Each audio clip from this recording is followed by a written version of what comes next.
राधे राधे दोस्तों, आप सभी का लक्ष्य क्लासेस के YouTube चैनल पे हार्दिक स्वागत। मैं संजय केवट आज चर्चा करूंगा आपके सामने कृषि रसायन विज्ञान के अर्धवार्षिक परीक्षा पेपर को लेकर। ये अभी कंडक्ट हुआ है जो पेपर जो भी अपने अभी आप ईयरली जो तुम्हारे दिसंबर में कंप्लीट हुई है उसका जो पेपर है एग्रीकल्चर केमिस्ट्री का, उस पेपर को हम यहाँ पर देखेंगे। इस पेपर में आपको वही तरीका अपनाना है जो आपने पिछले जो अपने देखा था ना कृषि विज्ञान का हाफ ईयरली का पेपर, वही सेम पैटर्न आपको इसमें करना है। किसमें से क्वेश्चन कहाँ से पूछा गया है, क्वेश्चन पेपर बिल्कुल सरल था बेटा, बिल्कुल तुम कह सकते हो कि इतना सरल पेपर था कि वास्तव में तुम अभी अमित इनको सरल कराने का मन ही नहीं था मेरा, लेकिन क्या है फिर चलो भाई बच्चों के लिए चलो हो ही जाए, आपसे मिलना भी हो जाता है, इसके बहाने आपसे बातचीत हो जाती है, तो इस वजह से ये पेपर को सोल्यूशन करा रहे हैं। अन्यथा आपको पता है कि आपने बिल्कुल अच्छे से पेपर दिया है, बिल्कुल शानदार तरीके से ये पेपर भी आया था, पेपर अच्छा बना था, लेकिन शायद थोड़े कम चांसेस है बेटा, क्योंकि जब पिछले पेपर को उठाई जाए ना, अगर यही अपन 2024 का पेपर उठाए बोर्ड का जो एग्रीकल्चर केमिस्ट्री का, तो उसमें इसमें बहुत डिफरेंट है। क्या है उसमें थोड़ी सी लैंग्वेज हार्ड है, इसमें क्या थी लैंग्वेज थोड़ी नॉर्मल थी, तो पेपर तो क्या हाफ ईयरली का नॉर्मली आएगा, क्योंकि जो अपने अभी करवा रहे हैं। और अभी आपको एक बात ध्यान रखनी है, एग्रीकल्चर केमिस्ट्री के इस पेपर को बिल्कुल ध्यान से देखना है, और आपको लगे कि सर हमारे को जो प्री बोर्ड वाले पेपर है वो भी सॉल्यूशन कराना। आप हमारे क्या है लक्ष्य क्लासेस के अंदर ये हो रहा है कि यहाँ पर क्या हो रहा है कि जो भी प्री बोर्ड हुआ है, प्री बोर्ड का मतलब ये कि जो सेम पैटर्न भाई साहब बोर्ड का जो सेम पैटर्न है उस सेम पैटर्न को हम उसमें अप्लाई कर रहे हैं, पेपर बिल्कुल उसके हूबहू बन रहा है, तो उसको क्या करवा रहे सॉल्यूशन करवा देंगे। अगर आपका कमेंट आया और आपने प्रति उत्तर किया तो आज हम देखेंगे एग्रीकल्चर केमिस्ट्री का, समझी बात को, कौन सा हाफ ईयरली, कौन सा 2024 का जो भी कंडक्ट हुआ है। ठीक है साहब, आगे चलते हैं। आप सभी स्वस्थ होंगे, मस्त होंगे, और आपको कमेंट करना है बेटा भाई सर कैसे पढ़ा रहे हैं, सर और कोई चीजें हमारे को और बता दो, आप कोई सी भी सब्जेक्ट की प्रॉब्लम आ रही हो उस सब्जेक्ट के बारे में हमारे को कमेंट करो, ताकि देखो पता लगता है। अब आप हमारे सामने भी नहीं बैठते हो, आपसे बात तो सिर्फ इसके माध्यम से ही होती है, तो आपको क्या करना है कमेंट करना है, टाइम निकाला करो। और अभी आपको क्या करना है थोड़ा सा टाइम बढ़ाओ बेटा, अभी क्या समय आ गया पेपर का, अभी तुम्हारे ये प्रैक्टिकल डेट और आ गई है, तो क्या अब समय नहीं रहा है, तो अपने को क्या करना है थोड़े से टाइम को और बढ़ाना है, और क्या करना है थोड़ी अपनी मेहनत को आगे करो, कंटिन्यू रखो। और कोई डाउट आ रही है तो फिर लक्ष्य क्लासेस है ही सही, लक्ष्य classes is the best classes. अब ये कहने की जरूरत नहीं आगे आगे, अब क्या अब तुम कुछ समझदार हो। देखो आगे देखो बेटा, तो पेपर देख रहे हैं हम हाफ ईयरली पेपर, कौन सा 2024 का, और किसका देख रहे हैं एग्रीकल्चर केमिस्ट्री का। ठीक है आगे चलते हैं। देखो फर्स्ट क्वेश्चन क्या कहता है, फर्स्ट क्वेश्चन क्या कहता है भाई साहब, देखो फर्स्ट क्वेश्चन ये कह रहा है कि कायांतरित चट्टान का उदाहरण है। कायांतरित चट्टान कौन सी चट्टान बेटा, कायांतरित चट्टान का उदाहरण है। और कौन सा उदाहरण है, देखो चट्टान कितने प्रकार की होती है, देखो पहले चट्टाने कितने प्रकार की होती है बेटा, 3 प्रकार की। कितने प्रकार की होती है, 3 प्रकार की। उनमें से कौन सी पूछा है, कायांतरित चट्टाने होती है पहले आग्नेय, आग्नेय। दूसरी कौन सी होती है अवसादी, और तीसरी कौन सी होती है कायांतरित। अब ये क्या पूछ रहा है, ये क्वेश्चन पूछ रहा है कि कायांतरित चट्टान का उदाहरण है, मतलब इसमें ऑप्शन में देखो आप, ऑप्शन में तुम्हारे को सिर्फ एक है, क्या है आंसर, आंसर तो सिर्फ एक है, लेकिन 3 भी किसके आंसर है ये तुम्हारे को कमेंट करना है। ठीक है साहब, कायांतरित चट्टान का उदाहरण तो क्या है आपने बता दिया सर, क्या है संगमरमर। क्या है कायांतरित का, तो क्या है बेटा संगमरमर, ये लो भाई साहब। लेकिन क्या है ये स्लेटी पत्थर किसका है, और ये तो किसका है, ये तो है आग्नेय चट्टान का, किसका है आग्नेय का, और ये भी किसका है, ये भी आग्नेय का। ठीक है भाई साहब, यहां तक क्लियर हो। फर्स्ट क्वेश्चन के अंदर क्या पूछ रहा था कि कायांतरित चट्टान का उदाहरण है, और कायांतरित चट्टान का क्या उदाहरण है बेटा संगमरमर। क्या है संगमरमर। देखो आगे क्वेश्चन नंबर 2, क्वेश्चन नंबर 2 कह रहा है चूना पत्थर उदाहरण है, चूना पत्थर उदाहरण है। और चूना पत्थर किसके उदाहरण है, चूना पत्थर किसके उदाहरण है बेटा आग्नेय चट्टान के। किसके हैं आग्नेय चट्टान के, चूना पत्थर उदाहरण है। अरे तुम्हारे को पता होना चाहिए था, अरे तुम्हारे को ये पता होना चाहिए था कि चूना पत्थर किसके उदाहरण है भाई साहब, किसके हैं। अरे सर आप बताओ दोबारा, इसको हमारे को थोड़ा कंफ्यूजन हो रहा है, किसके उदाहरण है ये। अरे ये तो किसके हैं बेटा, ये तो आग्नेय चट्टान के हैं। किसके हैं आग्नेय चट्टान के। ठीक है भाई साहब, यहाँ तक क्लियर हुआ। इसका आंसर क्या था, इसका आंसर था ऑप्शन नंबर ए। क्या था इसका आंसर, इसका आंसर था ऑप्शन नंबर ए, और इसका क्या था ऑप्शन नंबर सी। देखो आगे चट्टानें कितने प्रकार की होती हैं, चट्टानें 3 प्रकार की होती है। कौन सी, आग्नेय अवसादी और कायांतरित, आग्नेय अवसादी और कायांतरित। देखो आगे आगे क्या है, अरे आगे सर मस्त मस्त क्वेश्चन आ गया हमारे सामने, बहुत ही मस्त क्वेश्चन। क्या है, मृदा निर्माण में सक्रिय कारक है, मृदा निर्माण में सक्रिय कारक है। मृदा निर्माण में 2 कारक कार्य करते हैं, 2 कारक कार्य करते हैं बेटा। एक तो होता कौन सा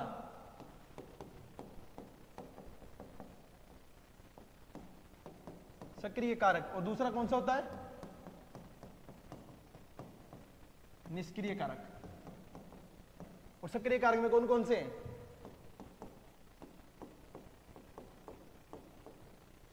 जलवायु और जैवमंडल।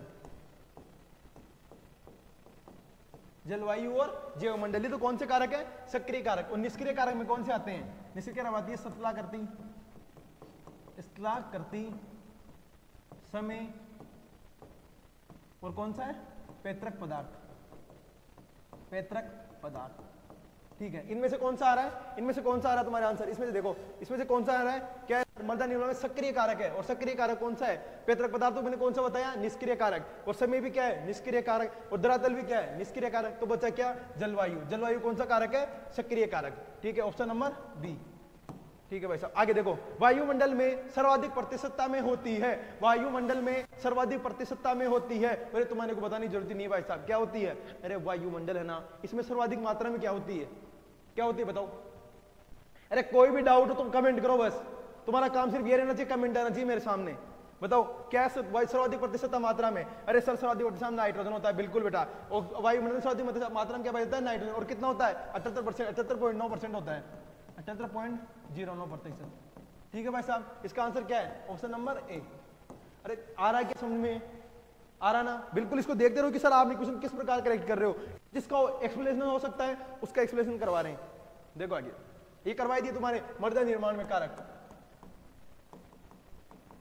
मृदा निर्माण में कारक, मृदा निर्माण में कारक और कौन कौन से होते हैं ये तुम्हारे सामने आगे। देखो आगे, आगे क्वेश्चन क्या पूछ रहा है? क्वेश्चन ये पूछ रहा है कि कोलाइड रसायन विज्ञान का जनक किसे कहा जाता है? कोलाइड रसायन विज्ञान का जनक किसे कहा जाता है? और ये तुम्हारे ऑप्शन होना चाहिए।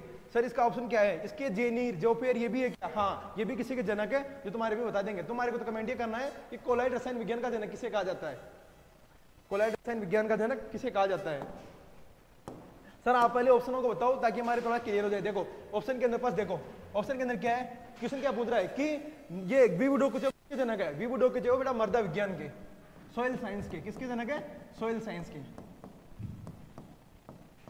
मृदा विज्ञान के जनक। और मृदा विज्ञान के जनक तो कौन आगे? विवुडोकुचेव। यानी कि अपना एक ऑप्शन तो यही कट गया। क्या कट गया? ये तो नहीं हो सकता सर। सर 3 बच गए, 3 में से कौन सा है? अरे अब तो तुक्का लगाओ, अब तो क्या करो? तुक्का लगाओ कि सर ये तो हो सकता है। अरे जेनी जोफे क्या जनक रहेंगे क्या यार? इनके नाम तो देखो तुम, इनके नाम देख के ऐसी आ रही मेरे को, जेनी, जोफे।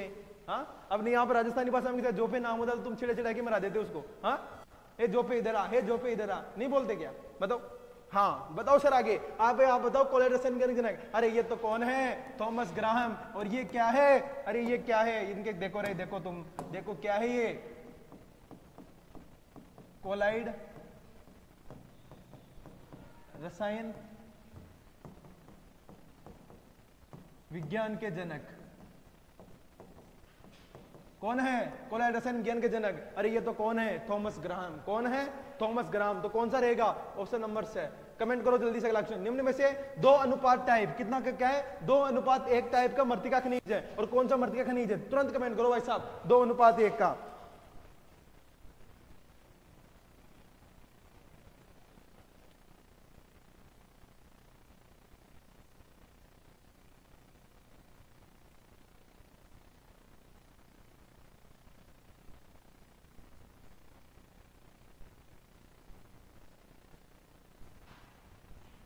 कौन है? बताओ जल्दी से कमेंट करो, जल्दी से कमेंट करो।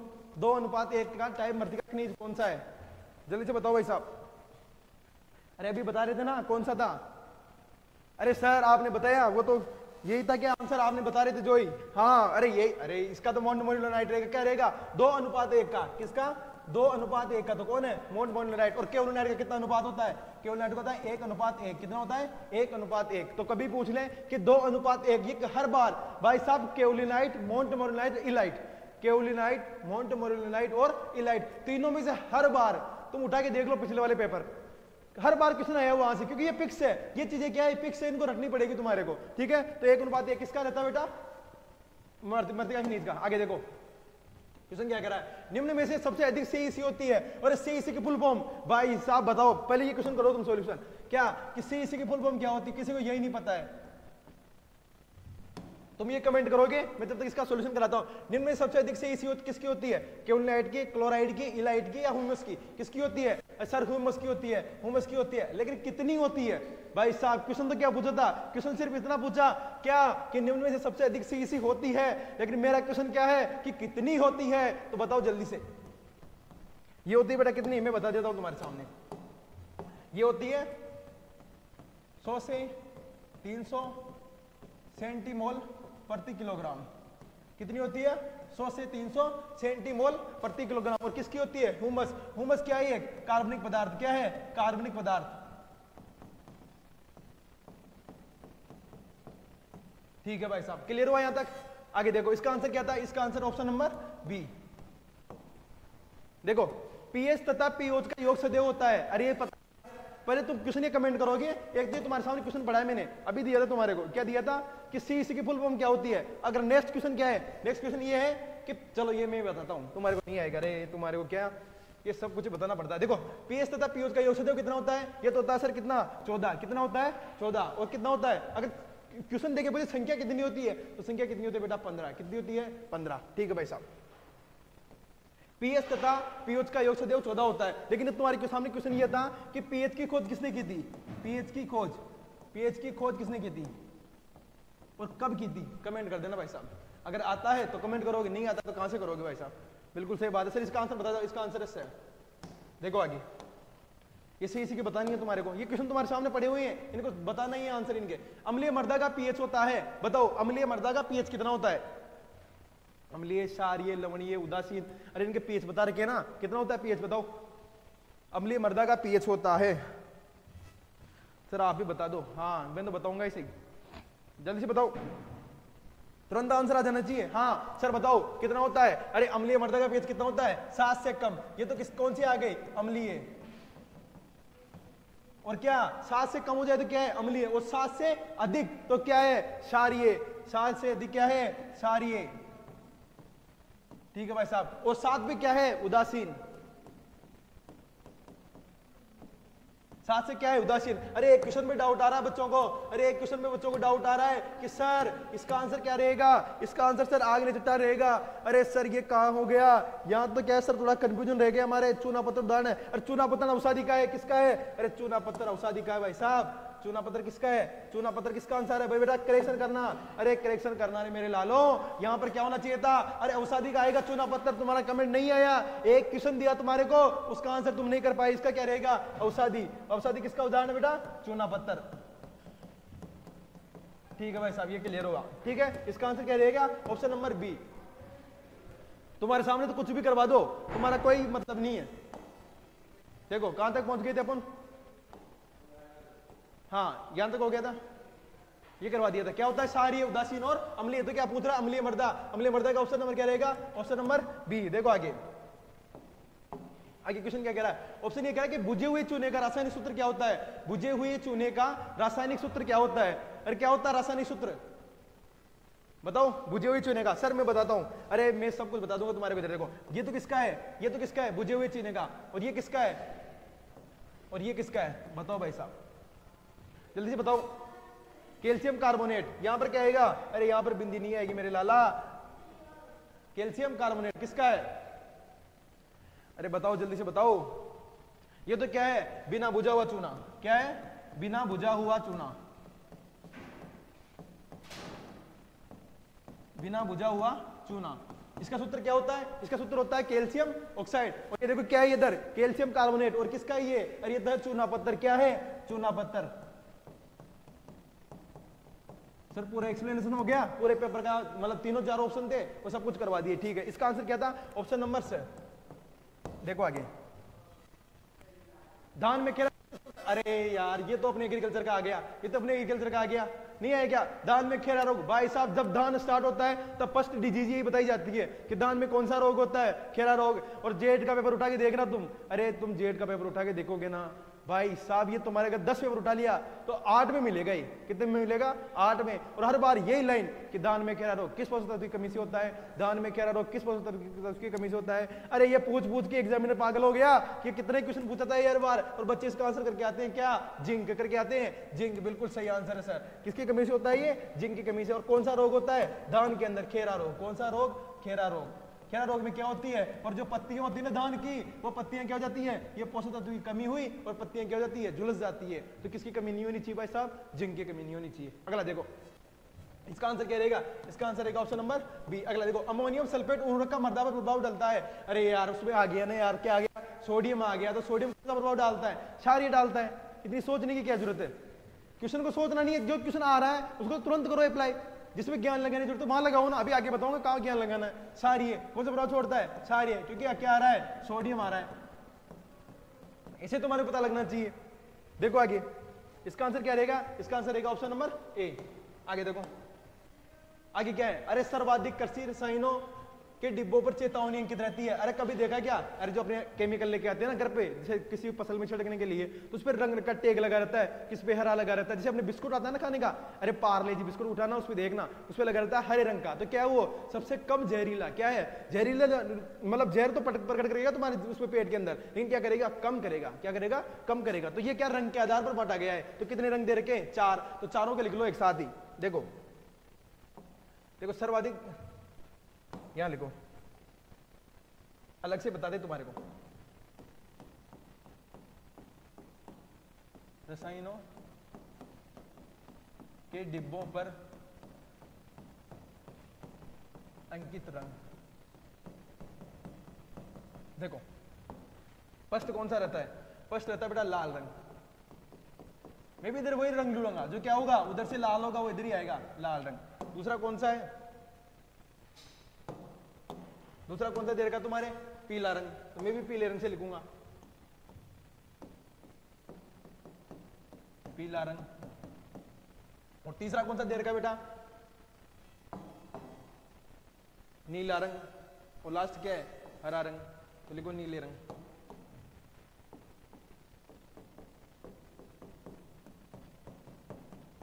और चौथा कौन सा लास्ट तुम्हारे? हरा रंग। देखो ये रंग आ गए तुम्हारे सामने। अब बताओ, अब ये रंग क्या दर्शाते हैं? जैसे तुम्हारे किसी बॉक्स के ऊपर आ गए ना चारों रंग, तो तुम अलग प्रकार से बताओ कि कितना जहरीला है। तो रंगों के आधार पर बांटा गया जहरीले प्रभाव को। तो देखो फर्स्ट क्या है? लाल रंग। लाल रंग क्या होता है? लाल रंग क्या होता है? सर्वाधिक जहरीला। सर्वाधिक जहरीला। और सर्वाधिक जहरीला कौन सा रंग होता है? लाल रंग। पीला रंग कभी भी आ जाए किसी पे, मतलब रसायन का डिब्बा उस पे लगाओ, तो क्या है ये अधिक जहरीला। अधिक जहरीला। और क्या है? अगर तुमको मिल जाए नीला रंग, तो क्या है? मध्यम जहरीला। और तुमको मिल जाए क्या? हरा रंग, तो क्या है? कम जहरीला। अब बताओ भाई साहब, अगर यहां पूछा गया है तुम्हारे हाफ ईयरली के अंदर कि क्या है, क्वेश्चन क्या पूछ रहा था कि क्या सर्वाधिक जहरीले कृषि रसायनों के डिब्बों पर चेतावनी अंकित रहती है, तो किसके रहती है? लाल रंग से। किसके रहती है? लाल रंग से। Option number A. चलो देखो नेक्स्ट क्वेश्चन। नेक्स्ट क्वेश्चन क्या कह रहा है? नेक्स्ट क्वेश्चन कह रहा है कि निम्न में से कौन से पॉलीसेकेराइड नहीं है? अरे ये देखना है, नहीं है और है। ये क्या बच्चे यहां तक पहुंचते नहीं है। हमारे जो ऑफलाइन, अभी जो ऑफलाइन के अंदर जिनकी कॉपी चेक हुई ना, उनके अंदर ये देखा गया कि वो यहीं तक पढ़े कि कौन सा पॉलीसेकेराइड है, और उन्होंने पढ़ाई नहीं कि नहीं ये पूछ रहा है। ये 3 तो इसमें पहले पढ़े हुए हैं, समझी बात को। तो इसे देखना है, यहाँ गलती होगी कोई दिक्कत नहीं है, वहां नहीं करनी बोर्ड में इसे गलती। देखो आगे पॉलीसेकेराइड नहीं है तो कौन सा नहीं है भाई साहब? देखो स्टार्च, ग्लाइकोजन, सेल्यूलोज, माल्टोज। कौन सा नहीं है? जल्दी से कमेंट करो, निम्न में से कौन सा पॉलीसेकेराइड नहीं है? तुम्हारे को क्या बार बार बताते रहो, दिन भर ये काम रखो तुम्हारे सामने।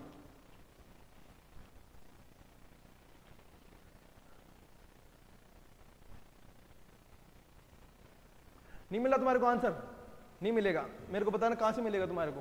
तुम्हारा ध्यान तो डाइवर्ट तो कहीं हो रहा है। क्या है इसका? माल्टोज। क्या है? माल्टोज। क्योंकि स्टार्च, सेल्यूलोज और ग्लाइकोजन ये तो क्या है? पॉलीसेकेराइड है। अरे ये तीनों क्या है? ये तीनों तो क्या है? पॉलीसेकेराइड।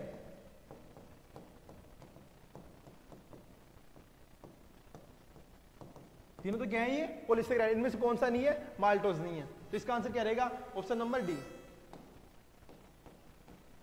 देखो रसायनों के डिब्बों पे हो गए चिन्ह। आगे देखो आगे क्या कह रहा है? दूध में पाए जाने वाले कार्बोहाइड्रेट है। अरे दूध में पाए जाने वाले कार्बोहाइड्रेट ऑप्शन में नहीं है सर। ऑप्शन तो बनाओ आप पहले। 2 कहां गायब हो गए? अरे 2 यही हो गए। लिखो सर में कौन सा आएगा? लिखो सर।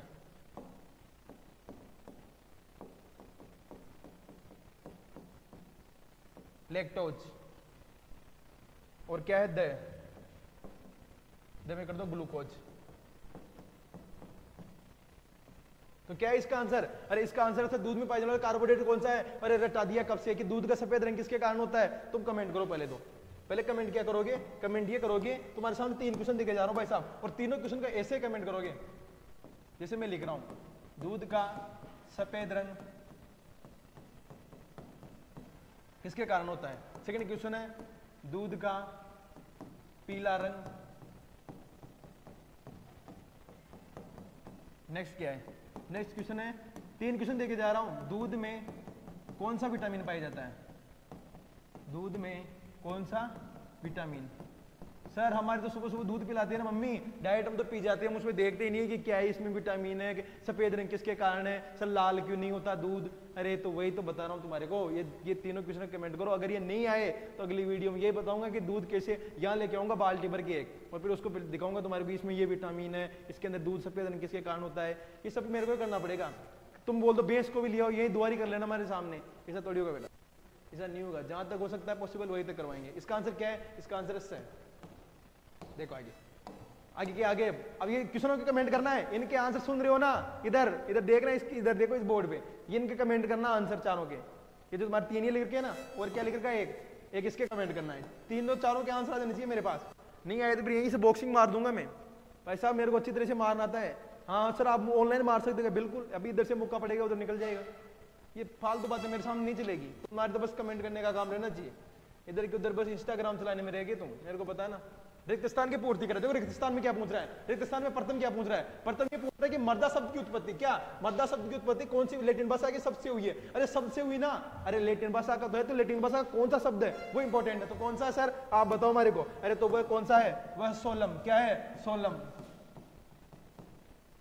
कौन सी सबसे हुई है? लैटिन भाषा के सोलम सबसे। नेक्स्ट क्वेश्चन क्या है? नेक्स्ट क्वेश्चन ये पूछ रहा है कि मृत्तिका पर आवेश होता है। अब आवेश कितने प्रकार के होते हैं? 2, धनात्मक या ऋणात्मक। अब कौन सा आवेश होता है? सर तुक्का लगा सकते हैं हम, 2 में से एक तो लगाओ, 2 ही ऑप्शन है। अब 2 में से तुम्हारी किस्मत होगी, ये तो बोटी किस्मत होगी तो भी गलत को चूज करोगे, और अच्छी होगी तो अच्छे को चूज करोगे। बताओ ऋणात्मक है या धनात्मक है, कौन सा है? सर सेकंड वाला चूज कर रहे हैं, बोटी किस्मत है तुम्हारी। क्या है? ऋणात्मक आएगा। क्या आएगा? ऋणात्मक आवेश आएगा। देखो आगे, अम्लीय मृदा के सुधार के लिए मिलाया जाता है। अरे दोनों को बताओ भाई साहब, ये तो अम्लीय का पूछ रहा है और मैं किसका पूछूंगा? मैं तुमको पूछूंगा क्षारीय का। क्षारीय मृदा सुधार के लिए किसका प्रयोग किया जाता है? और ये किसका पूछ रहा है तुम्हारे को? अम्लीय का। तो बताओ अम्लीय मृदा सुधार के लिए किसका प्रयोग किया जाता है? और अम्लीय मृदा सुधार के लिए किसका प्रयोग किया जाता है? अरे भाई साहब चूना का प्रयोग लिया जाता है। किसका प्रयोग लिया जाता है? चूना। अरे सर चूना वही क्या जो ये अपने घर पे मेरे दादा मिला के खाते हैं कलकत्ते के अंदर? अरे वो चूना नहीं, अरे वो मिराज वाला चूना नहीं, वो अपना वाला चूना नहीं, अरे ये चूना दूसरा है। तुम कहीं दादाजी के मिला दो, दादाजी ऊपर चले जाएंगे, चूना मिला दिया तो दादाजी मत मिला देने चूना जाके, दादाजी दूसरा चूना मिलाते हैं। समझे बात को? अपने कौन सा चूना मिलाना है? दूसरा वाला जो अपने क्या से चट्टानों से प्राप्त होता है वो वाला चूना। देखो क्षारीय मृदा, क्षारीय मृदा के सुधार के लिए किसका प्रयोग लिया जाता है? जिप्सम का। किसका प्रयोग लिया जाता है? जिप्सम का। अरे सर एक क्वेश्चन और दोगे क्या हमारे को? बिल्कुल, आपका क्वेश्चन ये रहेगा, क्वेश्चन ये है क्या तुम्हारे सामने, क्या कि जिप्सम का रासायनिक सूत्र क्या होता है? जिप्सम का रासायनिक सूत्र,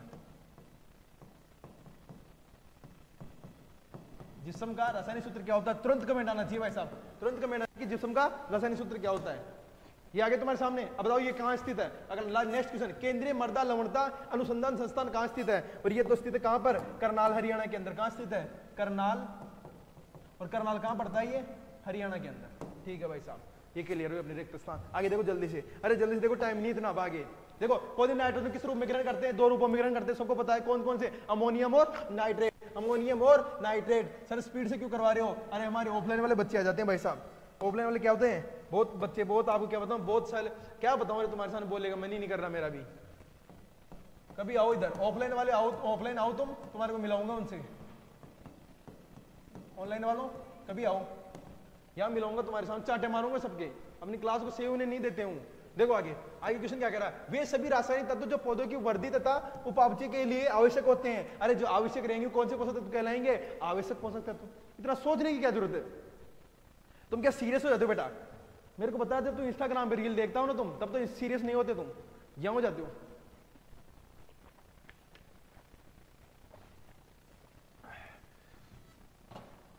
सर क्या करें, मजबूरियां हैं। हाँ वो तो मजबूरियां, मेरे को बता तुम्हारी कौन सी मजबूरियां हैं। अभी वो मोबाइल देख रहे होंगे, ऊपर से मैसेज आ गया नोटिफिकेशन, मेरे को पता तुम्हारे, और उधर भागोगे, इधर को मेरे को तो छोड़ के जाओगे तुम, मेरे को पता ना। उधर पहले जाना जरूरी है। अरे मेरे को पता जाना जरूरी है, लेकिन टाइम लिया करो कि अभी 1 घंटे बाद में आऊंगा ऑनलाइन, या 2 घंटे बाद में आऊंगा ऑनलाइन। हाँ अभी समझाने की जरूरत नहीं है। गुरुजी के साथ भी ऐसा ही होता है कभी कभी, आपको पता है। देखो अपने क्या चल रहा था, वो पोषक तत्व क्या होते हैं? उपापचय क्रियाओं के लिए आवश्यक होते हैं, कौन से कहलाते हैं? आवश्यक पोषक तत्व कहलाते हैं। आवश्यक पोषक तत्व। ठीक है भाई साहब, ये यहां तक हुआ। आगे क्वेश्चन क्या पूछ रहा है कि सोडियम युक्त, क्या पूछ रहा है, सोडियम युक्त उर्वरकों के लिए उपयोग से मृदा होती है। मैंने पहले ही बताया था अभी कि जिस मृदा में सोडियम का प्रयोग करेंगे वो कौन सी मृदा बनेगी, ओब्वियसली क्षारीय मृदा बनेगी। तो कौन सी मृदाओं का निर्माण होता है, क्षारीय मृदाओं का। ठीक है भाई साहब, क्लियर हुआ। आगे देखो, आगे पूछ रहा है कि दो मोनोसेक्राइड्स के मध्य बंध पाया जाता है। अरे कौन सा बंध पाया जाता है, अरे उस बंध का नाम बताओ जल्दी से। अरे मैंने बताया था तो क्लास के अंदर कि कौन सा बंध होता है, ग्लूकोसिडिक बंध। कौन सा होता है, ग्लाइकोसिडिक बंध। और तुम्हारे को अभी भी याद नहीं आ रहा है, कहां से याद आएगा, तुम दूसरे बंध में पड़े हुए हो। अरे वो प्रेम बंधन को छोड़ दो, कुछ भी मतलब नहीं है। बोल रहा हूं मेरे को सर आप भी, अरे मैं बिल्कुल सत्य बोलता हूं, सत्य के अलावा कुछ नहीं बोलता हूं बिल्कुल। तो कौन सा बंध होता है सर, ग्लाइकोसिडिक बंध, ग्लाइकोसिडिक बंध। ये लो भाई साहब, यहां तक क्लियर हुआ। क्या पूछ रहा था कि दो मोनोसेक्राइड के मध्य कौन सा बंध पाया जाता है, और ऑब्वियसली कौन सा होता है, ग्लाइकोसिडिक बंध। डीएनए मुख्यतः में पाया जाता है। अरे डीएनए किसमें पाया जाता है, और तुम्हारे को क्वेश्चन ये करना है, डीएनए का मैं बता दूंगा कहां पाया जाता है, लेकिन तुम्हारे को बताना क्या कि आरएनए कहां पाया जाता है। आरएनए कहां पाया जाता है, डीएनए का तुम बता दूंगा, डीएनए कहां पाया जाता है। अरे डीएनए तो कहां पाया जाता है, मुख्यतः केंद्रक में पाया जाता है।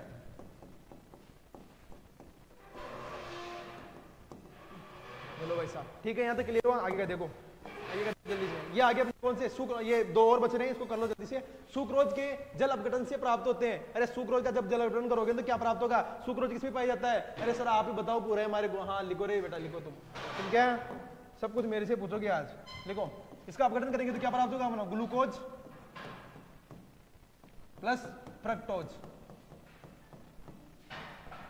ये लो भाई साहब, क्या प्राप्त होगा, ग्लूकोज। सुक्रोज किसमें पाई जाती है, जैसे गन्ना में पाई जाती है। ठीक है, अरे यहां तक क्लियर हुआ क्या। हाँ सर आगे का बताओ आप तो। अब देखिए ये कोई बताने की जरूरत है क्या, पेड़ पौधे तथा जंतुओं के भाग सड़ाकर कौन सी खाद बनाते हैं, कौन सी खाद बनाते हैं। अरे कौन सी बनाते हैं, देखो नजर बेटा, क्या बोलो तुम्हारे को, वो बोलते सून खराब होना, सुना है कि राजस्थानी भाषा में, वही खराब हो गया सुबह सुबह। बताऊंगा कभी कैसे हुए हैं तो। देखो आगे इसका बताओ आंसर। पेड़ पौधे तथा जंतुओं के भाग को सड़ा गलाकर क्या बनाते हैं, अरे कंपोस्ट बनाते हैं, या क्या बनाते हैं, खाद बनाते हैं। कौन सी खाद बनाते हैं, कार्बनिक खाद बनाते हैं। इतना ज्ञान मत लगाओ, कार्बनिक खाद। कौन सी खाद बनती है, कार्बनिक खाद। ठीक है, ये हो गया बेटा। क्लास बंद करने का मन कर रहा है, यहीं पे क्या करूं, क्या सून खराब हो जाते हैं सुबह सुबह, तो फिर क्या है, ऐसा ही रहता है कि आपको क्या बताया जाए।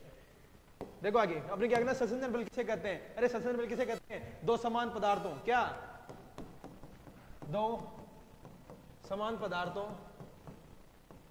के अणुओं के मध्य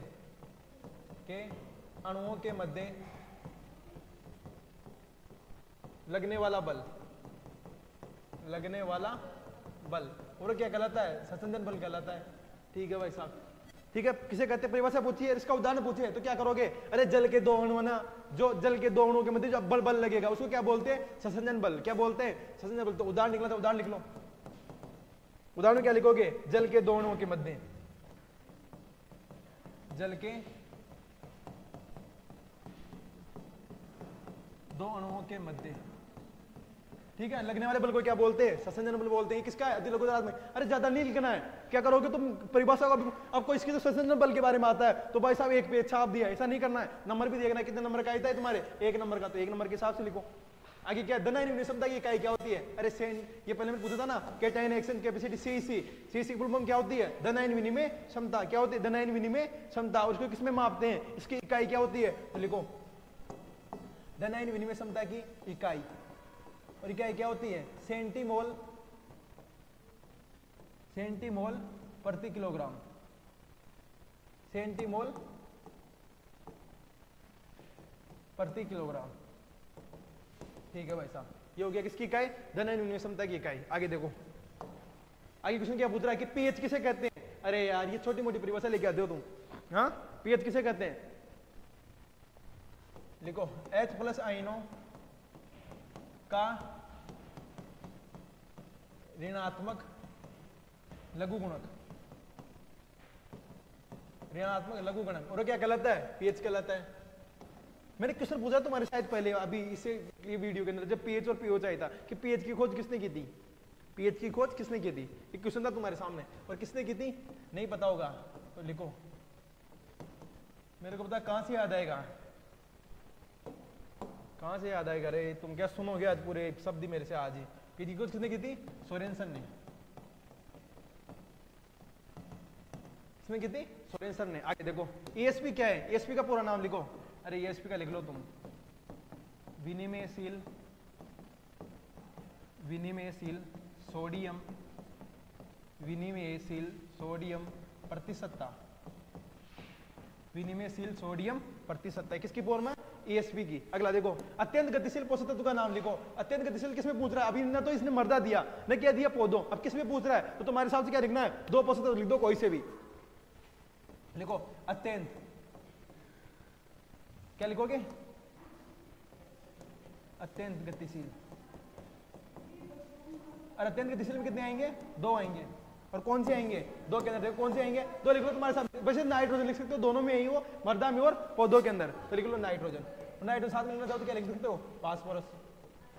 ठीक है, नाइट्रोजन और फास्फोरस क्या है? अत्यधिक गतिशील पोषक तत्व है। आगे देखो आगे क्या है? आगे क्वेश्चन पूछ रहा है कि जैविक कीटनाशक किसे कहते हैं? अरे जैविक कीटनाशक का मतलब क्या रहेगा? जो क्या करेगा? जीवों के द्वारा किसका नियंत्रण करना? कीटों का नियंत्रण करना। क्या कहलाएंगे? जैविक कीटनाशक कहलाएंगे। जिसमें क्या प्रयोग कर सकते हो? जैसे जाइकोग्रामा जो अपने होता है गाजर घास, उसके नियंत्रण के लिए किसका प्रयोग करते हैं? जाइकोग्रामा पाइक्लोराटा। तो इसे क्या कहें? जाइकोग्रामा। तो ये क्या है? ये प्रजाति है जो किस पे कार्य करती है? जैविक कीटनाशक पर कार्य करती है। ठीक है भाई साहब। अगला क्या है? वसा में मिले विटामिन का नाम लिखो। अरे विटामिन कितने प्रकार के होते हैं? विटामिन दो प्रकार के होते हैं। देखो पूरा विटामिन लिखते हैं।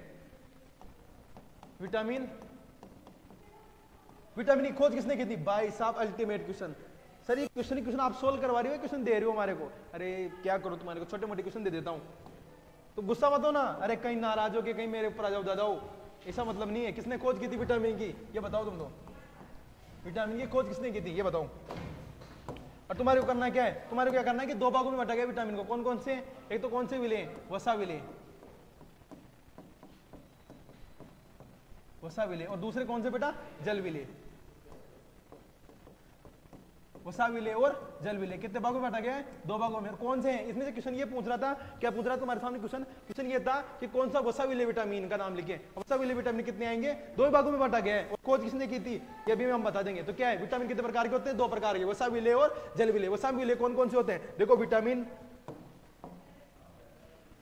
ए, विटामिन डी, विटामिन ए और विटामिन के। ये तो कौन से? ये तो कौन से हैं? वसा में विले। वसा का मतलब क्या है? जो अपने तेलीय पदार्थ होते हैं जैसे तेल हो गया, घी हो गया, उनमें क्या हो जाए? विले होते रहते हैं। और जल विले कौन से? जल विले में दो ही आते हैं। क्या आते हैं?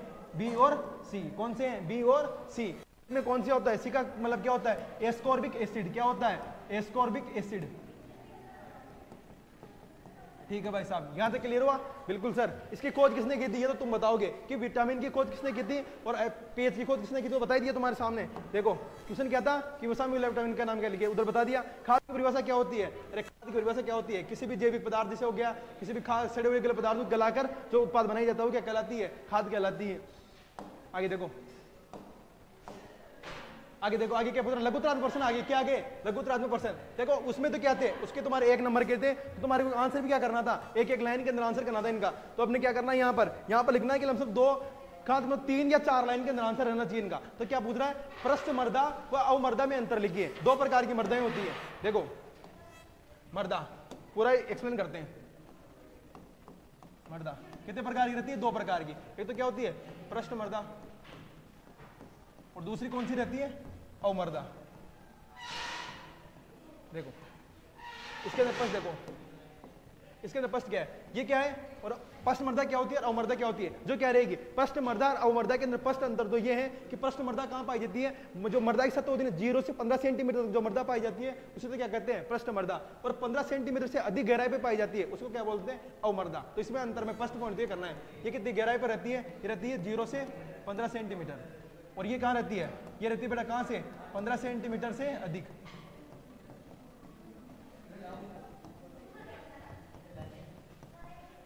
गहराई पर। दूसरा क्या है? अब देखो इसकी जो अपेक्षित क्षमता रहेगी ना, अरे इसमें क्या रहेंगे? कार्बनिक पदार्थ की मात्रा क्या रहेगी? अधिक रहेगी। उसमें क्या रहेगी? कम रहेगी।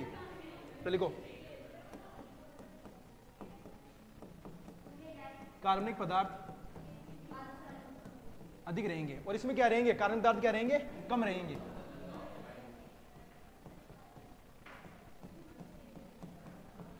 कार्बनिक पदार्थ कम रहेंगे, ठीक है। और में क्या लिखना है, और सेकंड के अंदर क्या लिखोगे, सेकंड के अंदर ये लिखोगे, थर्ड के अंदर देखो इसकी क्या रहेगी, इसकी जो जलदान क्षमता है ना, पृष्ठ मर्दा की जलदान क्षमता क्या रहेगी, अधिक रहेगी, और इसकी क्या रहेगी, कम रहेगी। और चौथा पॉइंट क्या है, इसका क्या रहेगा, इसका वायु संचार क्या रहेगा, अधिक रहेगा, इसका वायु संचार क्या रहेगा, कम रहेगा।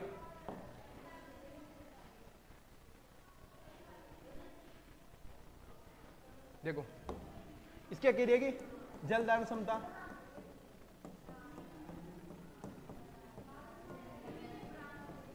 अधिक, और इसकी क्या रहेगी,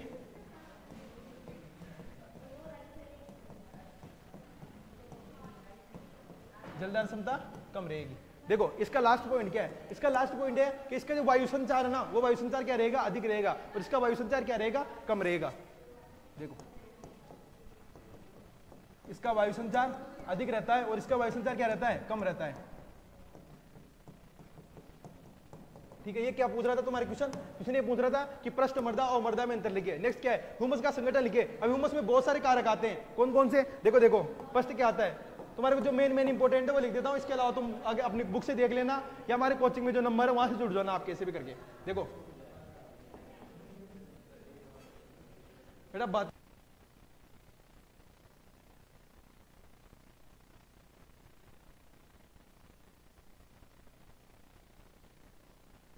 ह्यूमस का संगठन में कितने आते हैं, बहुत सारे कारक काम करते हैं, उनमें से कौन से कारक है, देखो फर्स्ट आता है कार्बोहाइड्रेट, कार्बोहाइड्रेट, और कार्बोहाइड्रेट में कितने आते हैं, दो आते हैं, एक तो आता है हेमिसेल्यूलोज और एक आता है सेल्यूलोज। दोनों की प्रतिशत मात्रा क्या होती है, एक तो आता है हेमिसेल्यूलोज, हेमिसेल्यूलोज, और एक क्या आता है, सेल्यूलोज। अब देखो इसकी प्रतिशत मात्रा कितनी होती है और इसके पास इसकी कितनी होती है। देखो हेमिसेल्यूलोज कितना परसेंट पाया जाता है, 3 से 5%, कितना पाया जाता है, 3 से 5%, और कितना पाया जाता है, 10 से 12%। ठीक है सर, और क्या होता है इसमें, और होता है बेटा प्रोटीन, कितना होता है, प्रोटीन, और प्रोटीन कितना होता है, 20 से 25%।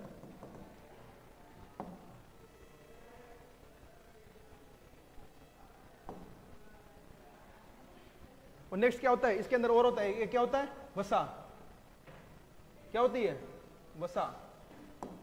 देखो वसा कितनी होती है, वसा होती है 1 से 2%। ठीक है, ये किसका संगठन था, ह्यूमस का संगठन। आगे देखो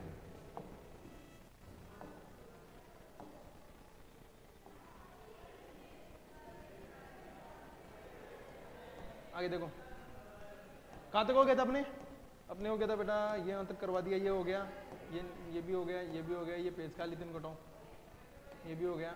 हाँ देखो अपने क्वेश्चन क्या चल रहा था, क्वेश्चन ये आ रहा तुम्हारे सामने कि जिसके आंसर अभी तुम्हारे सामने नहीं करवाई ना, उनके तुम्हारे को या पीपीटी मिल जाएगी या पीडीएफ मिल जाएगी। तुम कहाँ कमेंट कर सकते हो, हमारा जो चैनल है ग्रुप यहाँ पे नंबर है, उन नंबर पे मैसेज कर सकते हो। आप क्या है 9461204607, इन पे क्या कर सकते हो, मैसेज या कॉल कर सकते हो। इनसे क्या मिल जाएंगे तुम्हारे को, वो मिल जाएंगे हमारे क्या नोट्स मिल जाएंगे तुम्हारे को एग्रीकल्चर केमिस्ट्री के, और क्या मिल जाएंगे, जो ये पेपर सोल्यूशन हुआ ना, इसका तुम्हारा हूबहू हिसाब टाइप किया हुआ क्या मिल जाएगा, पेपर मिल जाएगा। ठीक है, ये क्या पूछ रहा है, ये पूछ रहा है कि प्राथमिक गौण पोषक तत्वों के नाम लिखो, प्राथमिक और गौण, तो लिखो प्राथमिक, और प्राथमिक कितने आते हैं, 3 आते हैं, और गौण में भी कितने आते हैं, गौण में भी 3 आते हैं। देखो प्राथमिक में क्या क्या है, प्राथमिक में से ध्यान रखना है कौन कौन से आते हैं, नाइट्रोजन, फास्फोरस, और क्या आता है, पोटेशियम, ये कौन से हैं प्राथमिक। और गौण में कौन से हैं, कैल्शियम, मैग्नीशियम और सल्फर। ठीक है, कीटनाशक की प्रतीक्षा अवधि क्या होती है, अरे कीटनाशक की प्रतीक्षा अवधि का मतलब ये होता है क्या, कि जिस टाइम में तुम लोगों ने प्रयोग किया कि अंतिम बार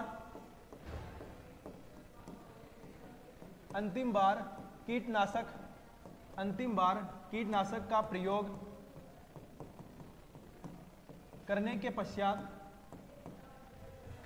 पश्चात कटाई के समय तक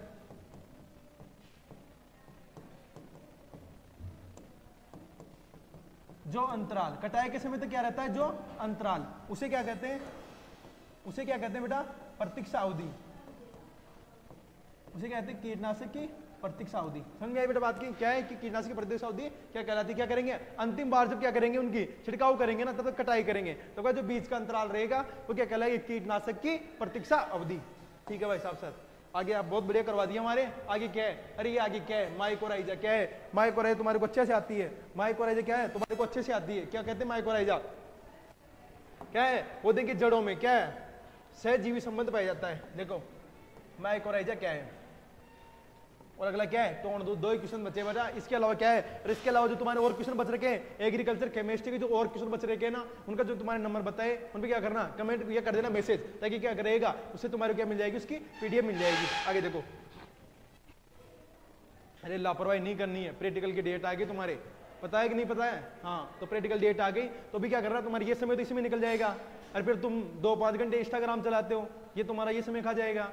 तो बचा ही क्या है फिर क्या बचा है सर? आप और टाइम को आप यूज कर लेते हो। अरे मैं कुछ यूज नहीं करता हूँ, मैं तुम्हारे सिर्फ क्या करता हूँ? काम की बातें करता हूँ यहाँ पर। अब तुम क्या खुलवा देते हो मुंह को फिर? हाँ, तुम्हारा तो काम ये है कि सर बस बातें करते रहे, यहाँ ऑनलाइन आए और बातें करके चले जाए हमारे से। ये तो थोड़ी काम है, पढ़ाई भी तो करनी जरूरी है ना। देखो आगे क्या पूछ रहा है? माइकोराइजा क्या होता है? कवक व पौधों की जड़ों के मध्य सहजीवन संबंध को माइकोराइजा कहा जाता है। ठीक है भाई साहब, आगे बताओ। आगे बताओ किसको माइकोराइजा का एक अन्य नाम और इसकी प्रजाति का नाम? तुम ये क्या कमेंट करोगे किसमें कौन सी प्रजाति प्रयोग मिली जाती है? बताओ भाई साहब, माइकोराइजा की प्रजाति और प्रजाति का नाम क्या होता है? बताओ जल्दी से, बताओ जल्दी से कमेंट करो कि इसकी प्रजाति कौन सी है। अपना टाइम हो गया, वैसे 5-10 मिनट और बची है, उसे बताओ जल्दी से, आंसर कमेंट करो उसका।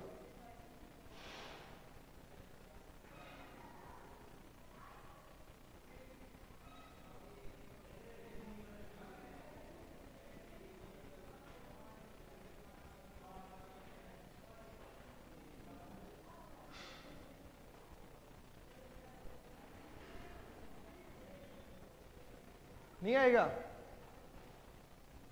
अरे नहीं आएगा कि? देखो तो फिर जब तक उसका कमेंट करो, मैं इसका बताता हूं। टोन दूध किसे कहते हैं? अरे टोन दूध किसे कहते हैं सर? दूध भी 2 प्रकार के। हाँ, टोन दूध को कौन सा दूध बोलते हैं? सिंथेटिक दूध। सिंथेटिक दूध। और क्या होता है? जिसके अंदर 2 चीजें पाई जाती है, वसा और एसएनएफ। क्या पाई जाता है? वसा और एसएनएफ। तो टोन दूध के अंदर वसा की मात्रा कितनी होती है? वसा तो पाई जाती है कितनी %? 3%। कितने प्रतिशत? 3। और एसएनएफ कितना उसका एसएनएफ कितना? 8%। तो वो क्या कहलाता है? टोन दूध कहलाता है। समझी बात को? वह दूध जिसके अंदर वसा की मात्रा 3% होती है, तथा एसएनएफ कुल घुलनशील ठोस की मात्रा, यानी कि एसएनएफ का मतलब क्या हुआ है? Solid not fat. Solid not fat, वसा रहित ठोस। क्या? वसा रहित ठोस की मात्रा कितनी होती है? 8%। वो क्या कहलाता है? टोन दूध कहलाता है। और इसकी प्रजाति कौन सी है? अरे इसकी प्रजाति नहीं आई तुम्हारे को। देखो क्या पूछ रहा है? माइकोराइजा। माइकोराइजा क्या है?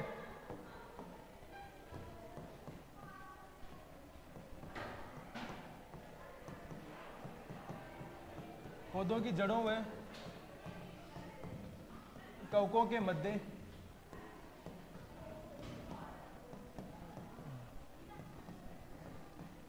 आपसी संबंध, वो क्या कहलाती है? माइकोराइजा कहलाती है। और इसकी प्रजाति है, और इसकी प्रजाति कौन सी है ये बताऊंगा। ये कौन सी है?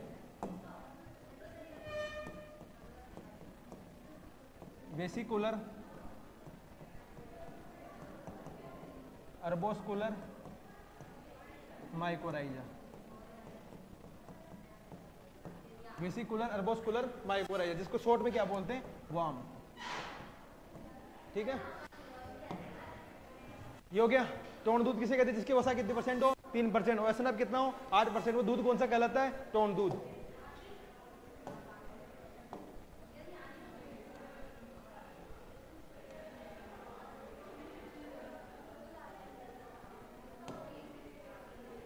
तो अपनी आज की क्लास यही समाप्त होती है बेटा। आपने देखा कि जो स्टेप तुम्हारे जो हाफ ईयरली का बोर्ड का पेपर हुआ अभी एजी केमिस्ट्री का, उस पेपर का सॉल्यूशन देखा। इसमें तुम्हारे को करना क्या है, इसमें ये देखना है कि तुम्हारे जो भी पेपर सॉल्यूशन हुआ आगे इसमें कौन सी गलती हुई है और वो गलती किस कारण हुई है। कि मान लो कोई भी ऑप्शन को टिक किया आपने तो क्या सोच के टिक किया, समझे बात को, क्योंकि उसके ऑप्शन मैंने बताए। देखो ये कराना भी 10 मिनट का काम था मेरे, मैं क्या करता टिक करके चला जाता, लेकिन मैंने एक्सप्लेनेशन किया है, साथ में क्या बताया कि ये किसका आंसर है और किसका आंसर है, समझे बात को। पूरी क्वेश्चन एक्सप्लेनेशन हो गए। तुम्हारी जो तुम्हारी सीट है ये तुम्हारे को मिल जाएगी टेलीग्राम पे, वहां से देख लेना। और ये विशेष कर ध्यान रखना है, मैंने यहाँ पे बताया था क्या कि ये सक्रिय कारक और निष्क्रिय कारक, इनमें हर बार पूछा गया है कि कौन सी निष्क्रिय है और कौन से सक्रिय है। अभी देखो तुम्हारे सामने क्वेश्चन आ गया, ये आ गया ना कि वायुमंडल में कौन सा क्वेश्चन था, मृदा निर्माण में सक्रिय कारक है। अभी इसे 3 डाल दिए और 1 नहीं डाला, तो ये इस प्रकार क्वेश्चन बनेंगे। और आगे एक मोस्ट इंपोर्टेंट चीज बताई तुम्हारे कौन सी, उसको तुम्हारे ध्यान रखना है।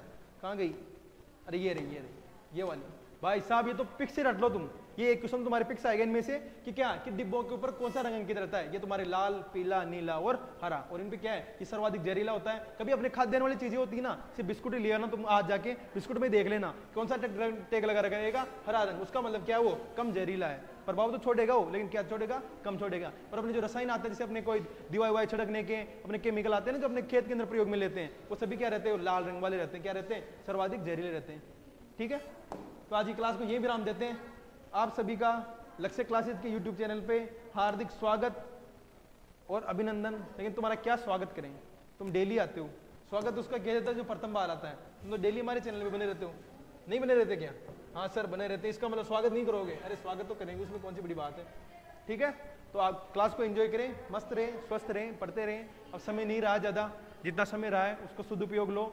तो तुम्हारी जो क्या प्रैक्टिकल की डेट आ गई, प्रैक्टिकल बना लिया होगा, अच्छी बात है, नहीं बनाया तो वो भी काम रह गया। अभी समय बहुत कम है, समझ बात को। और कल कुछ क्लास चाहिए, कुछ नोट्स चाहिए, किसी भी प्रकार की कोई आवश्यकता हो तुम्हारे को तो हमारे कमेंट कर देना, हम उस चीज़ को प्रोवाइड करा सकते हैं। ठीक है बेटा, धन्यवाद।